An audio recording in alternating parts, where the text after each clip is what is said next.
Hello, in this video I'm going to show you how to do some left decreases and right decreases to create a lace pattern. Now, actually I could show you right here. This was a cowl that I'd done. And see the zigzag shape? I'm going to show you how to do that. Now you got to keep in mind when you're doing this which way, if you want it to go to the left or if you want it to go to the right, because it does make a difference. Actually, I'll try to hold this to where you can see, because you can see it's worked one row at a time and you're moving your skipped peg each time. So to start this, what we're going to do is, let me see, every 5 pegs, 1, 2, 3, 4, 5, however many pegs you want to do. Now if you move the loop from this peg to this side, then you'll want to continue and have your edge go that way. If you move it from this peg to this peg, it's going to go that way. So we'll move it to that peg. I'll count over 5 more pegs. In each row you want to move them the same direction. So we'll just do the 2. And what you do, which you can use whatever stitches around this that you want. I'm just E-wrapping because that seems to be the fastest, quickest way to do this. You can do this 1 peg at a time as well if you would like. I prefer to just do the whole row. Okay, when you come to this one, sometimes these are tight, so you might want to try to just pull them over 1 at a time.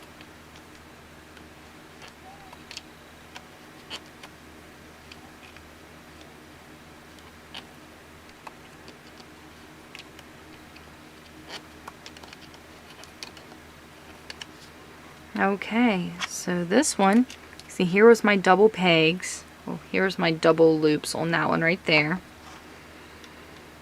So what I want to do is I want to find the one with the double loops. That meant I skipped this one last time. So this time I want this one to be the empty peg. And again, I'm moving it in the same direction, which if you need to untwist your stitch to put on there, that's fine. So 1, 2, 3, 4, 5.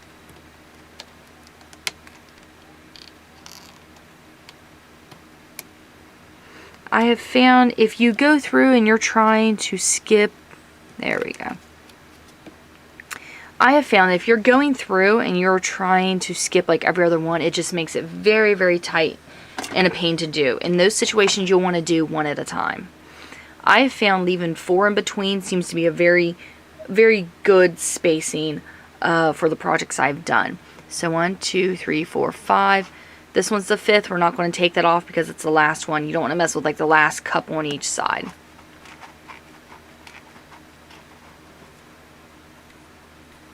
And all you do is you will E-wrap. Sorry, my hand's in the way for this one.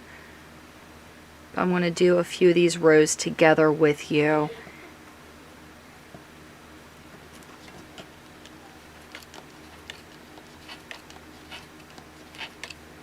Okay. Remember, I do those 1 at a time just so I don't have any issues with it.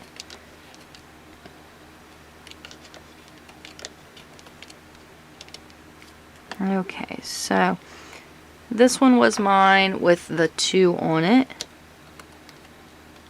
So as long as you get that first one, then you can just count 1, 2, 3, 4, 5.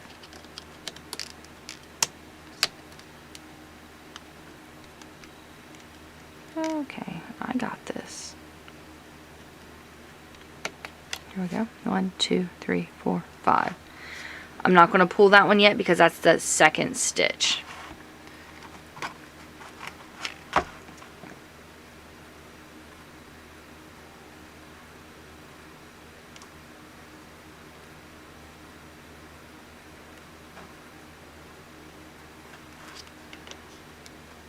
Okay, now I'll take. Now you can use this any way you want. And you can do it in a blanket. It's really nice looking. It's looks like a lace, so it's nice for a shawl. The thing I'd showed you before was actually a hooded scarf that I'd made. Alright, so it would be, this is the one with the 2. So I'm not moving that one. 1, 2, 3, 4, 5, just because of where it's at. Double check, is that the one with 2?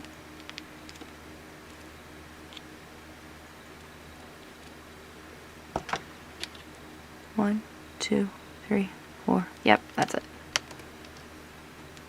Which, like I said, see, you can unravel, you can untwist that if it makes it easier for you to put it on there. It will make the opening bigger though, too. So, something to think about. 1, 2, 3, 4, 5. Okay, now I can move this one over.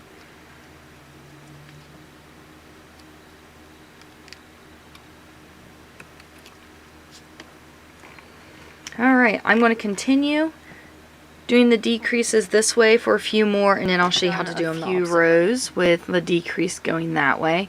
So let me e-wrap this row, and then I will show you how to do the decrease going the opposite way to create your, what I'm doing is more of a zigzag lace shape.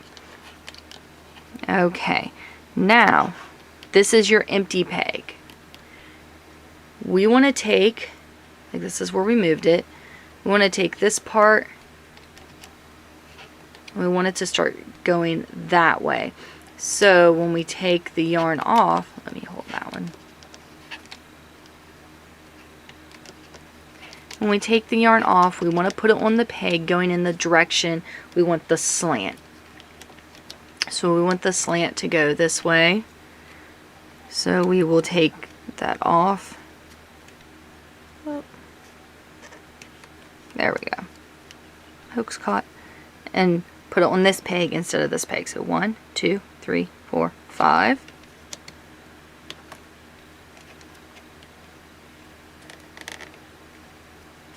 And you're doing the exact same thing still. You're just going to be moving it one time. You're just going to move it one time each.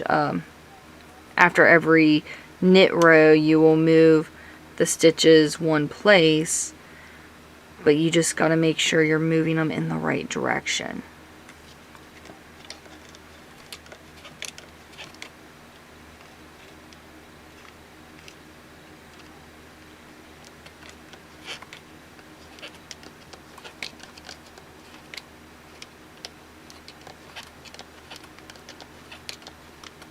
Okay, so we wanted to go this way, so we got 1, 2, 3.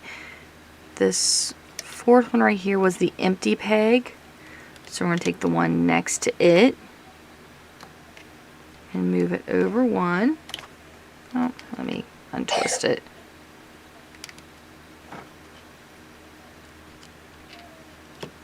Alright, there we go. And move it over one. 1, 2, 3, 4, 5. And move that over one. There we go. That's all there is to it. I'll work up a few zigzags just long enough to where you can see how the texture turns out. Alright, I just did a few rows so you could see the left decrease and the right decrease, how it turns out. And turn it over to the back, and it is a reversible stitch, although one side where you did the decrease will bubble up a little more, and that's usually the side I like to show. See, and all this is just your decrease. You just got to remember, when you take the loop off the peg, whichever direction you put it is the direction you want the line to be going. Because if you do it the other way, let me show you. Alright, I started this one out doing it wrong.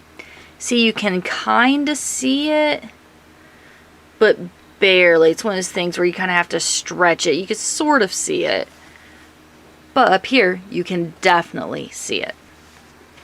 Alright, I do hope this video is helpful. Any questions or comments, please leave in the comment section below. Thank you so much for watching, and don't forget to subscribe.